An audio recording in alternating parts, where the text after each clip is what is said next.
বিসমিল্লাহির রহমানির রহিম। গণমানুষের প্রিয় সংগঠন শহীদ কাফেলা বাংলাদেশ জামাত ইসলামী পিরোজপুর জেলা শাখার আজহার ভাইয়ের মুক্তির দাবিতে আজকের এই বিক্ষোভ সমাবেশে প্রিয় সভাপতি, সংগ্রামী সভাপতি জননেতা অধ্যক্ষ তোফাজ্জল হোসেন ফরিদ মঞ্চে উপবিষ্ট রয়েছেন।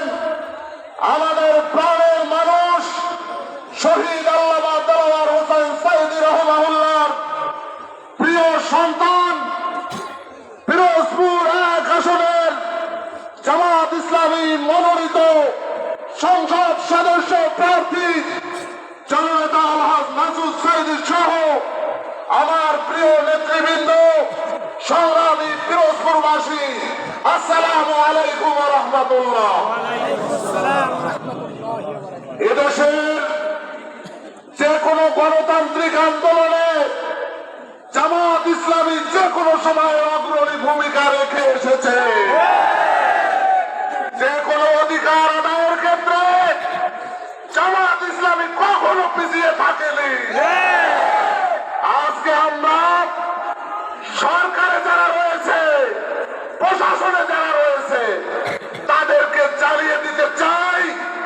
আমাদের কলিজার টুকরা আজহার ভাই জেলে রয়েছে, অথচ খুনিরা এখনো ঘুরে বেড়াচ্ছে। আজহার ভাইয়ের উত্তরসূরিরা এই বিষয়টি মেনে নিতে পারি না। আমরা জানিয়ে দিতে চাই, জামাত ইসলামী অধিকার কিভাবে আদায় করতে হয় সেটি যেহেতু জানে, সুতরাং এই পর্যায়ে এসে আমাদের এই সমাবেশটি করতে হবে, এটি দুঃখজনক। সুতরাং আমরা জানিয়ে দিতে চাই, যত কম সময় নিয়ে পারেন আমাদের প্রাণপ্রিয় এজিএম আজহারুল ইসলাম ভাইকে মুক্তি দিতে হবে। সংগ্রামী জাতীয় বন্ধুগণ, একটি স্লোগান দিয়ে আমার বক্তব্য শেষ করতে চাই, মুক্তি মুক্তি মুক্তি চাই, আজহার ভাইয়ের মুক্তি চাই। বাংলাদেশ জামাত ইসলামী জিন্দাবাদ। আসসালামু আলাইকুম ওয়া রাহমাতুল্লাহ। সংগ্রামী পিরোজপুরবাসী, এ পর্যায়ে শুভেচ্ছা বক্তব্য পেশ করবেন বাংলাদেশ জামাত ইসলামী পিরোজপুর জেলা শাখার সংগ্রামী সহকারী সেক্রেটারি সাবেক ছাত্রনেতা সিদ্দিকুল ইসলাম।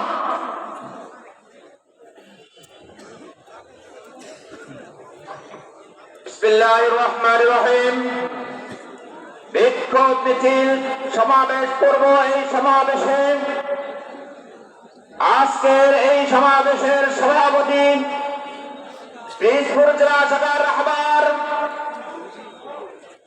অধ্যক্ষ তোফাজ্জল হোসেন ফরিদ, মঞ্চে উপস্থিত রয়েছেন আমাদের প্রাণ প্রিয় নেতা জনাব মাসুদ সাঈদী, নেতৃবৃন্দ, আমার সামনে উপস্থিত সংগ্রামী ভাই, আসসালামু আলাইকুম ওয়া রাহমাতুল্লাহ।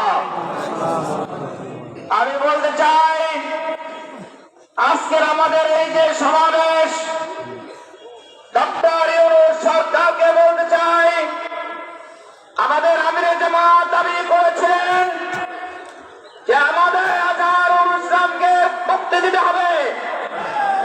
আমরা কি রাস্তায় নামবো? আমরা কি সংগ্রাম করব? আমাদের আমিরে জামাতের কথার গুরুত্ব দেননি। আজকে সারা দেশে শান্তিপূর্ণ আমরা জানিয়ে দিতে চাই, আমাদের সেই অবিভক্ত ঢাকা মহানগরীর আমির সেক্রেটারি জনাব এজিএম আজহারুল ইসলাম ভাইকে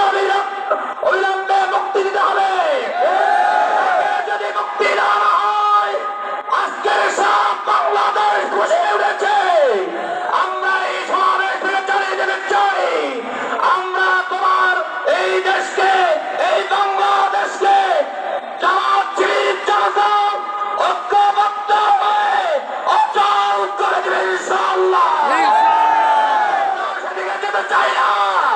আমরা একটা নিউজ সরকারকে বলতে চাই, অবিলম্বে জামাত শিবিরকে তোমরা রাজপথে নামিও না। রাজপথে যদি আনে তাহলে আমরা তাদেরকে চাল করে দিয়ে জেলের তালা ফেলে আমরা আমাদের প্রাণ ফেলে তাকে মুক্ত করে ছাড়বো ইনশাআল্লাহ। আমরা আল্লাহ আমাদের তৌফিক দান করুন। আসসালামু আলাইকুম ওয়া রাহমাতুল্লাহ।